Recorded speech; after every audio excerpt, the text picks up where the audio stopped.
Puji Tuhan, salam sejahtera dalam kasih Tuhan kita Yesus Kristus. Selamat pagi jemaat Tuhan. Puji Tuhan, jemaat Tuhan, orang-orang yang dalam lindungan Tuhan, dalam pemeliharaan Tuhan, kita hanya bisa bersyukur dan kagum akan kebaikan Tuhan dalam kehidupan kita. Hari demi hari yang kita lewati, banyak sekali kabar-kabar yang membuat kita gelisah, yang membuat kita takut, cemas, bahkan membuat kita lemah.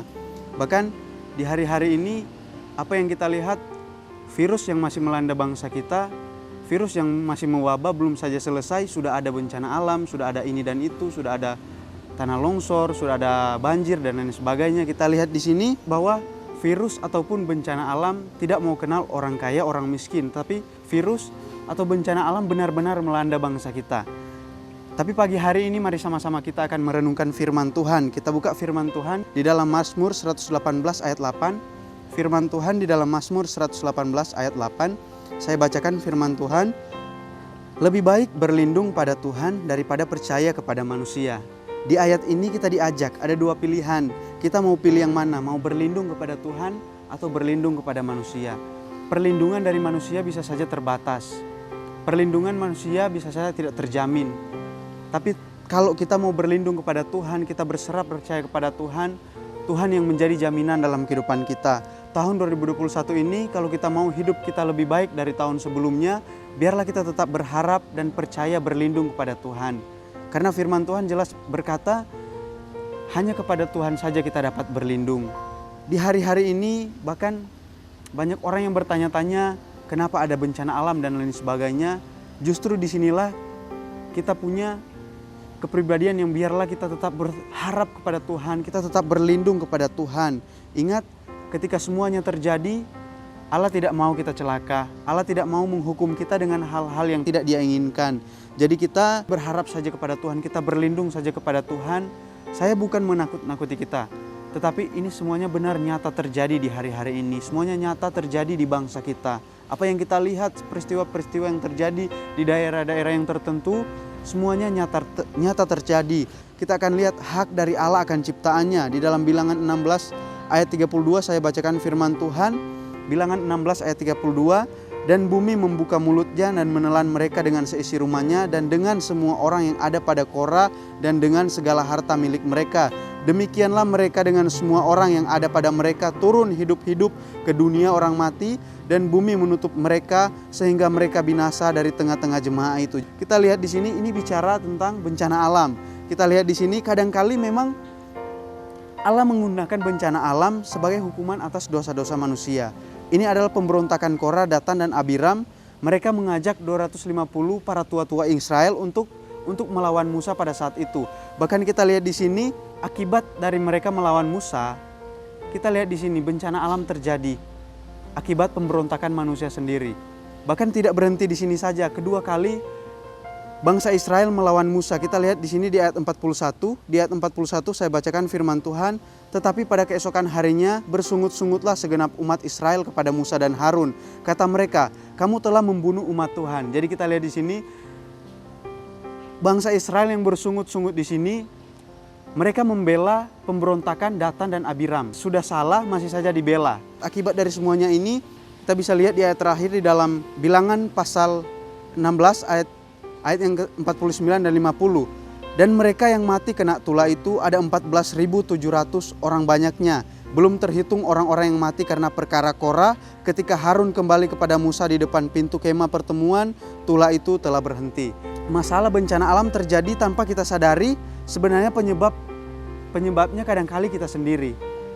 Tapi justru ada kebalikannya. Kita tahu peristiwa dari Elia, kita tahu peristiwa dari Musa, air terbelah sehingga umat Israel bisa berjalan. Bahkan di zaman Elia, hujan tidak turun selama 3 tahun 6 bulan. Apa maksud dari semuanya ini? Sebenarnya Tuhan tidak mau kita celaka. Tuhan tidak mau menghukum kita, tetapi itu memang benar-benar terjadi di bangsa kita karena hukum alam. Menjadi pertanyaan bagi kita, apakah setiap bencana alam itu adalah merupakan hukuman Allah bagi kita? Sebenarnya tidak. Jadi contohnya kalau Allah izinkan orang jahat melakukan kejahatan, begitu juga bumi. Kalau Allah izinkan ada hukum alam itu untuk memperlihatkan konsekuensi dari dosa terhadap ciptaan. Jadi sekali lagi Allah tidak mau kita celaka. Allah tidak mau menghukum kita. Allah hanya mau seperti yang di ayat di Mazmur yang sudah kita baca tadi. Allah hanya mau kita percaya. Di hari-hari yang terjadi seperti ini, Allah hanya mau kita berlindung kepada Tuhan, berharap percaya kepada Tuhan. Jadi apapun yang terjadi dalam setiap kehidupan kita, bencana alam, masalah, pergumulan yang terjadi, biarlah kita tetap berpegang kepada Tuhan, percaya kepada Tuhan, dan tetap berlindung kepada Tuhan. Ayat terakhir akan kita baca di dalam Kolose 1 ayat 15. Ia adalah gambar Allah yang tidak kelihatan, yang sulung lebih utama dari segala yang diciptakan, karena di dalam Dialah telah diciptakan segala sesuatu yang ada di sorga dan yang ada di bumi, yang kelihatan dan yang tidak kelihatan, baik singgasana maupun kerajaan, baik pemerintah maupun penguasa, segala sesuatu diciptakan oleh Dia dan untuk Dia. Jadi di sini firman Tuhan sangat luar biasa. Di sini Tuhan yang kita sembah sanggup menolong setiap kehidupan kita, sanggup menjamin setiap kehidupan kita. Walaupun ada bencana alam, virus melanda bangsa kita, biarlah kita tetap berlindung pada Tuhan, tetap percaya kepada Tuhan. Apapun yang terjadi, jemaat Tuhan, mari kita sama-sama kita berlindung kepada Tuhan. Kita percaya kepada Tuhan, jangan ragukan Tuhan dalam setiap kehidupan kita, karena Tuhan menjamin setiap kehidupan kita. Puji Tuhan, firman Tuhan sampai di sini. Kita akan berdoa.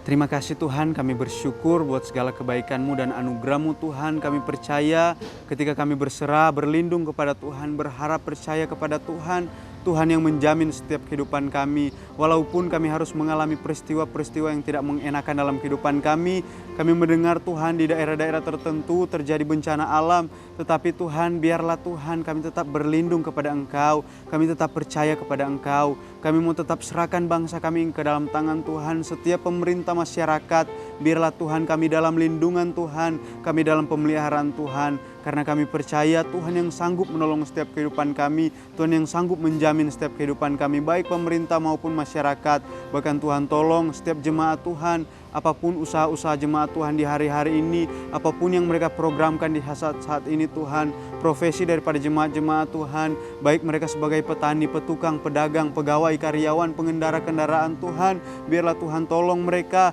Tuhan campur tangan setiap segala usaha mereka, Tuhan yang ada bersama-sama dengan mereka, menolong setiap kehidupan mereka dimanapun mereka berada, tetap mereka dalam lindungan Tuhan, dalam pengawasan Tuhan, dalam pemeliharaan Tuhan, dalam penyertaan Tuhan. Karena kami percaya Tuhan, kami akan melihat kuasa Tuhan, kemuliaan Tuhan juga terjadi di bangsa ini Tuhan, teristimewa di daerah-daerah tertentu yang terkena dengan bencana alam ini.